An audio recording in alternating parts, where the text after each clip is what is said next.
I was digging around in the archives and came across an account of some of Grand Rapids' earliest settlers.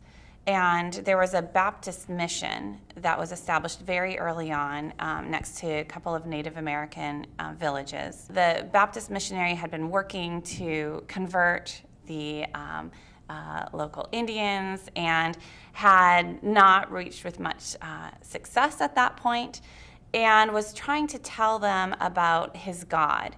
And one of the Native American chiefs said, "Come with me." He took the missionary in a canoe onto Plaster Creek, not far, I think, if I've calculated things correctly, not far from present-day Roosevelt Park Christian Reformed Church in the Roosevelt Park neighborhood.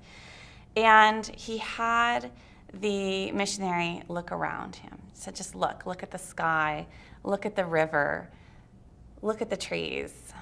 This is my God." I think that's a powerful story in itself.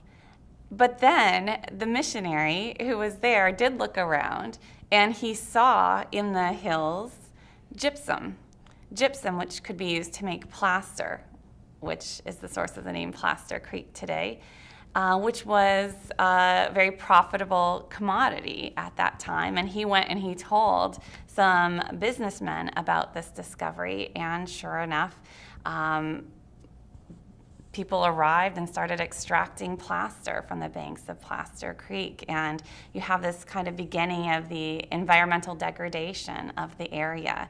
Well, I think Calvin is doing a really great job with the Plaster Creek watershed. That stream has played an important role in the history of this city. The people who lived around it, or some of the earliest settlers in Grand Rapids, lived right on that stream. And so understanding our water systems and the waterways of our city, before they were really kind of covered over and polluted and forgotten about, but seeing the care that people are now reinvesting into the watershed and those streams and cleaning them up and making them a better environment for animals and people is really encouraging, I think. And I mean, the story is so rich to me because on the one hand, as a Christian, I initially relate to the missionary, and then I relate to the Indian chief when there's such a beautiful wisdom in what he had to offer. And it kind of repositions everything. And then you see the effects of this Christian mission work in ways that were not at all intended. And it just really complicates the story. And I'm not quite sure what to make of that all. But that's a story that I keep in mind when I try to think about the work of God here in Grand Rapids and what it means to try to do the work of God. I think it really it gives a lot of humility.